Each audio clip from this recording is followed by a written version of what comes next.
Tina, welcome to the podcast. Well, I'm thank happy you. to, yes, and as we know, this is a round two. So this is, we finally made it happen, which is great. And our guest today is on a mission to change the way an entire generation approaches success by helping students graduate with mentors, not just college degrees. Tina Fox is the founder and CEO of Tern Mentoring, a platform designed to elevate individuals through the transformative power of mentorship. As the first in her generation to attend college, Tina graduated Tern as a way to serve her younger self and empower alumni to do the same, investing their time and talents to helping students bridge the gap from campus to career. Through Tern, students gain real-world support and expand their networks, while universities forge meaningful connections with their alumni communities. It's a win on every level.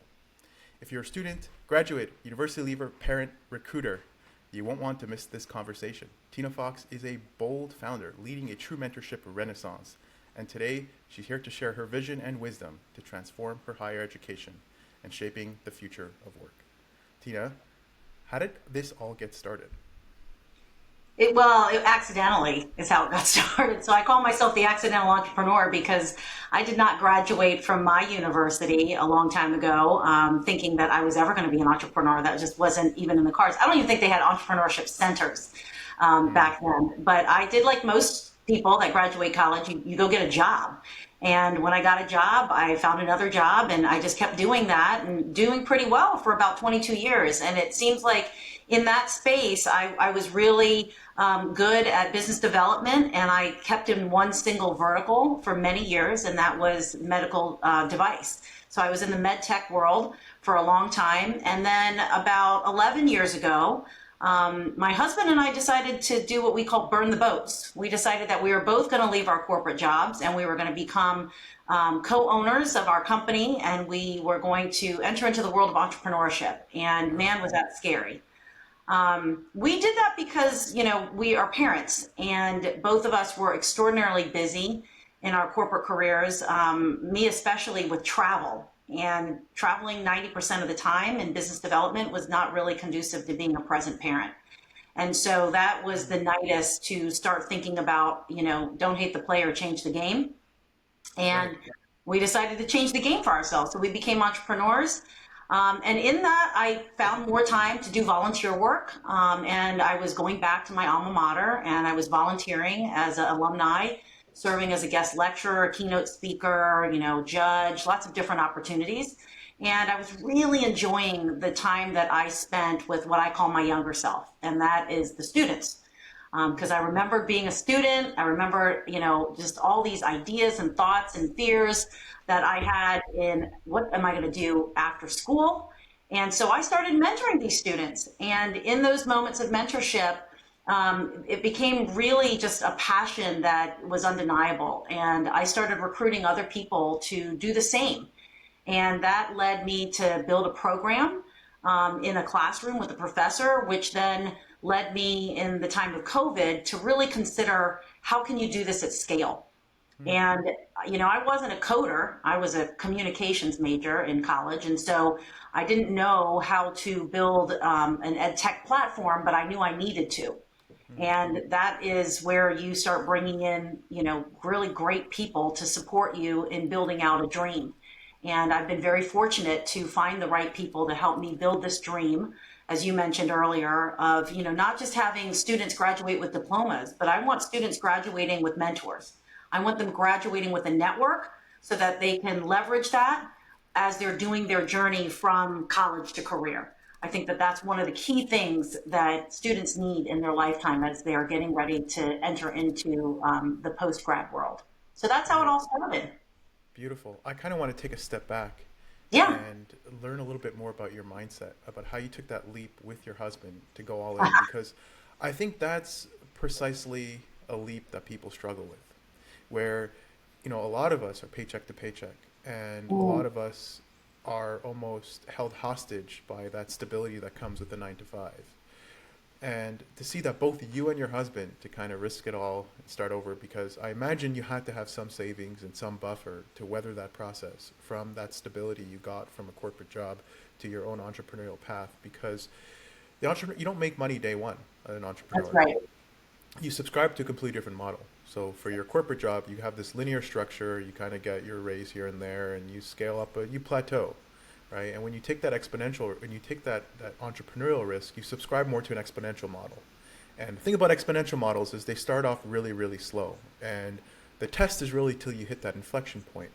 So I want to understand your mindset of why was the. I mean, it sounded like you were quite happy with the corporate setting. Oh What man. made you say, maybe I'm wrong, but what made No, you no, I say was. I really it's was. time to go all in? Because that's a big leap of faith that many people want to take, but they never end up taking. Yeah, and the interesting thing is I'm not a huge risk taker either. I'm very pragmatic, and so it was not without a lot of thinking and praying and chatting and researching before I decided to make the leap. I think my husband was more interested in making the leap than I was because, like you said, I enjoyed a 22-year career and I was doing quite well in that space. Mm. And I had, continued momentum to move forward and move upwards. And for me, I just had to take a hard look at, what really mattered. And what really mattered for me was to be that present parent. But there was a defining moment in that. And then I'll talk to you about, that financial aspect, because I know that a lot of people feel hogtied to the paycheck. So the turning moment for me was I was getting ready to go on another East Coast West Coast trip, and so my at the time he's now 16, but my 5-year-old son had seen my suitcase as a source of anxiety, and he knew I was leaving. Right? He didn't understand the quantity of time, but he just knew that she was going to be gone again. Mm. And so I relegated myself to either leaving early in the morning before he woke up or putting him to bed and then leaving overnight and flying overnight to California. And Wow. so that was my workaround. And I thought I had it all figured out, right? I was like, oh, I got this. But one morning, it was 4:30 in the morning. I was zipping up my bag. I was getting ready to jump on the 6 a.m. flight. And he ended up coming into my closet and poking me in the back and scared me to death because it was quiet as a mouse in the house. And so, I looked at him and I was like, hey, buddy, what's going on? And he's got these beautiful hazel eyes. And he looked up at me with those big green eyes of his. And he just said, Mommy, you've been gone too long. And that was the shot heard around the world. That was the shot to the heart. That was the singular moment that I was like, oh my gosh, I was so lucky to have these beautiful boys, and now all of a sudden I'm never around. And it was interesting because a lot of my male counterparts, so I was in a very male dominated industry, and my male counterparts were on the road just like me. But they also talked about the fact that it's difficult being a non-present parent when you're trying to, do your career and trying to get back for games and all that stuff. I mean, we miss a lot. And so it's not a woman thing, it's a parent thing. So, whether you're male, female, doesn't matter. If you've got a kid, you're going to miss that kid. So that was my defining moment. So that kind of spun me out a little bit as far as putting my thought process in, what am I doing? I need to reprioritize. And I did go to my CEO, who I reported to directly, and he wasn't very supportive. And this was before the concept of Zoom and video conferencing and things like that. He Pre-COVID. wasn't, yeah, pre-COVID. He wasn't very supportive of this idea of, changing the game. Remember, I said, you got to figure out ways to change the game in order to make things work a little bit better. And that wasn't his thing. And so I just realized I've got to make some decisions. And so my husband and I were talking about this. And in our discussion, like I said, he was very keen on doing this. And the reason why he was keen on doing it is because he's in the world of real estate, title and settlement. And he felt as though he could create his own company in that lane. And of course, I was in business development for med tech. So I didn't have a product that I was thinking about whittling in my garage, and Right. bringing to fruition. So we just kept talking about it. And then we started started looking at the finances, and we were going to be self-funded. We were really working hard to not have to go and take out a bunch of money out of the bank. We really wanted to figure out, can we do this? How quickly can we start, earning revenue in a way where we can support ourselves? But it was very difficult because we had to give up the benefits, which were very nice, especially when you have kids. And I had a child at the time, not the one that had poked me in the back, but I had a child that was in and out of the hospital a lot. And so giving up benefits was very, very scary because I knew we had more operations that we would have to go through. But we sat down and we looked at all aspects. We looked at how much would healthcare cost us? How much can we do on our own? When would we need to hire somebody? Who do we think we can bring on, as customers early? And we figured out that we could do it. But to your point, it wasn't something that happened overnight. I mean, I don't think we actually made a profit until like year 3. That makes sense. So Year three is pretty yeah, we normal. were we were working really hard on that, but it is not for the faint of heart. And we had this idea in our heads where it was like, okay, if the worst thing happens and we fail at this, we didn't burn any bridges. We felt as though based on our experience and our connections, we could go back, right? It wouldn't be Right. easy, but we could go back. And I don't think anybody would fault us for giving it a try because, it's a dream that I think everybody wants. Yeah. But Safety nets are always helpful. yes. When you know you have one way or another, it gives you more confidence to at least step a little more outside your comfort zone. Mm-hmm. Yeah.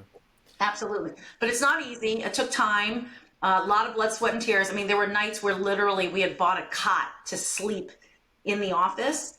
So one of us would go home, manage to the kids. The other one would sleep in the office. So Do you miss it was, that? do I miss that? Yeah.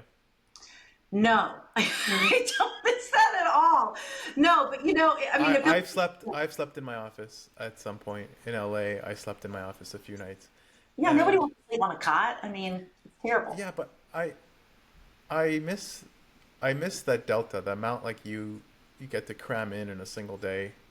It's kind of what I miss with like college, like that week before exams, where you get so much done in such a short period of time, and you wonder, hey, whoa, I'm actually capable of so much more.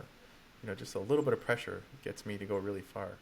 Yes, there Yeah. are powerful moments, that's for sure. But if I'm being honest, no, I don't miss it. Not the COD. Okay, it's No, something else. the Okay. whole reason we did it is because I wanted to be a more present parent. So you got to remember, I had these cute little faces at home that I was more than happy to go back to. So Right. yeah, no, I don't miss those days.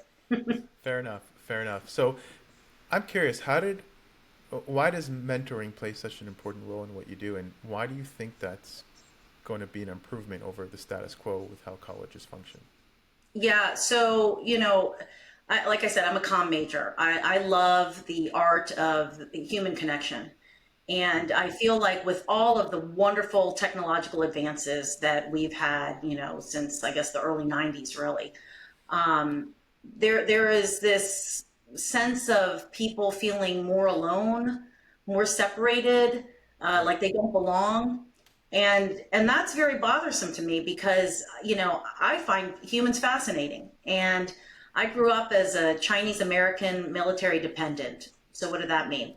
That mean we moved every 6 months to 3 years, internationally, domestically. And, again, back in the day when there was no internet and stuff. So for me, it was an opportunity to develop a sense of authentic curiosity about another person. And me being that military dependent gave me lots of opportunities to identify connections with people.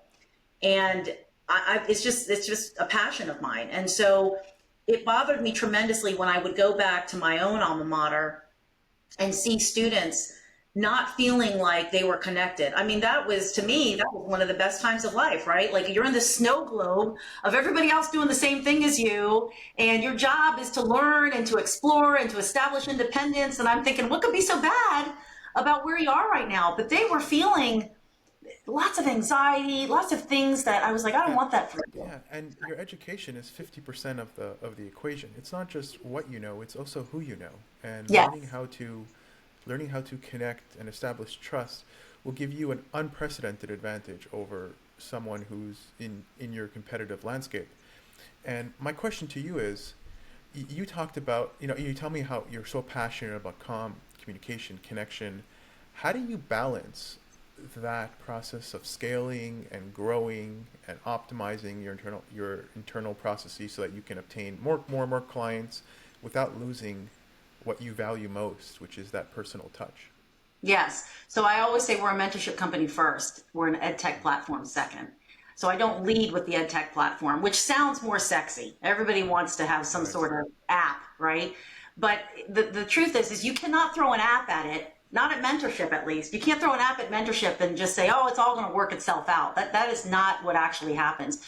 Where the technology comes in and where it's very helpful is that this is a place where we're able to make the matches. We're able to create scale by gathering and adjudicating data. We can house different or new iterations of programs that can serve in real time. That's what the app is for, and it's brilliant in that opportunity.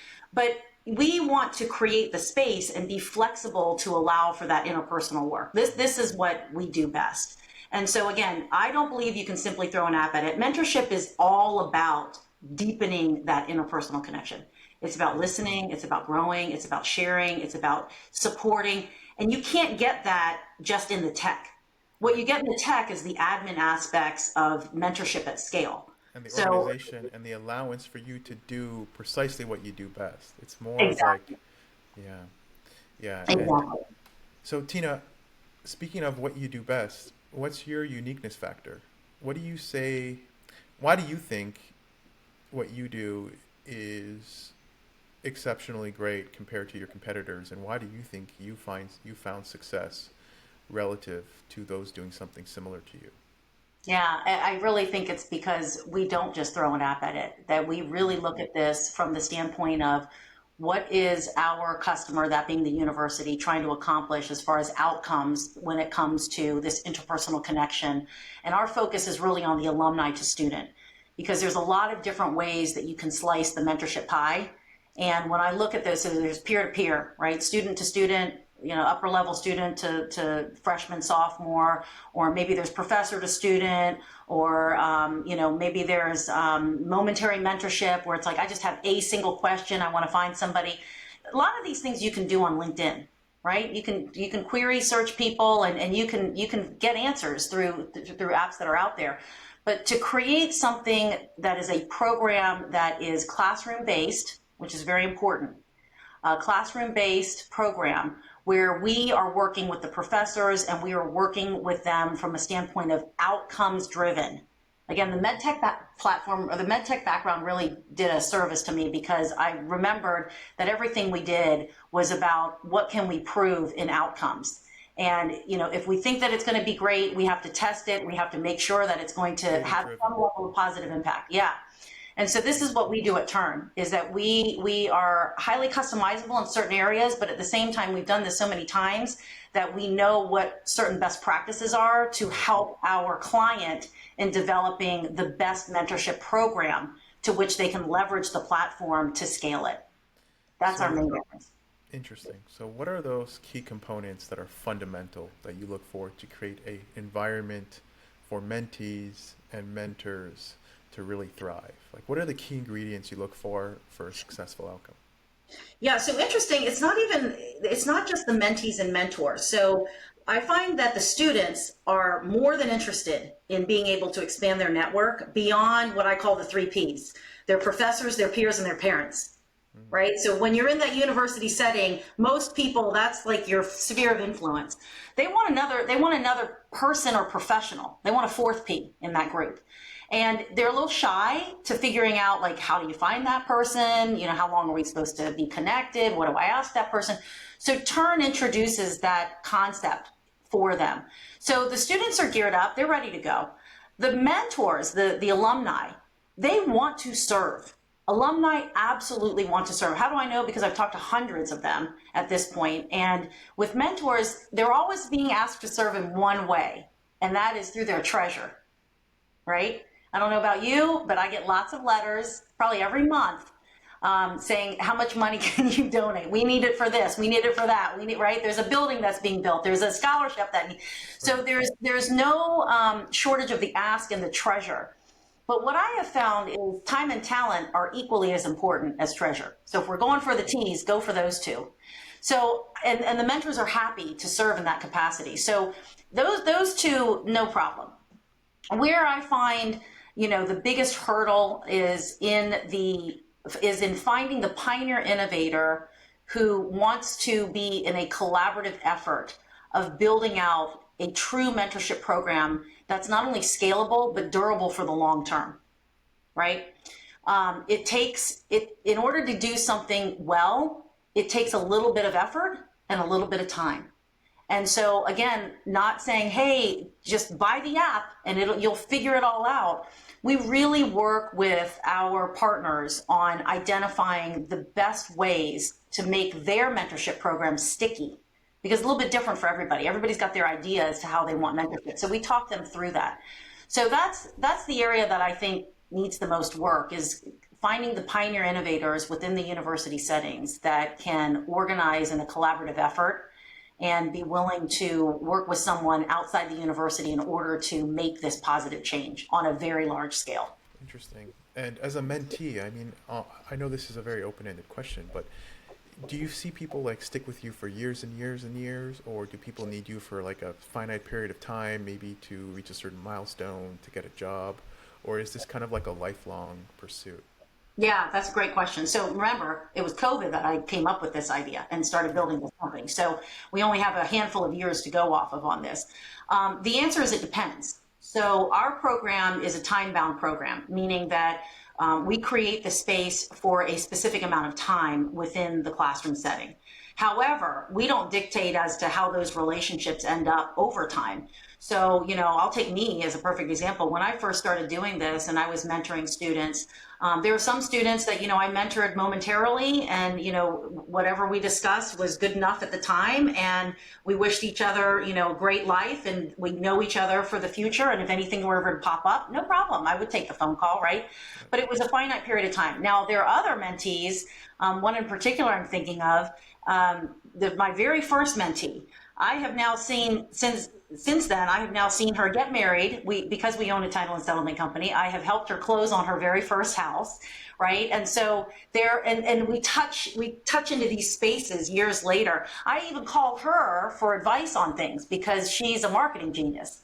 And I'm on the other side of the coin, right? I've always been in the business development side. So I think that it all depends on the match and where people want to take that relationship short and long term. But we provide them with a finite period of time to create this interaction, and then it's really up to them as to how it goes afterwards. Interesting.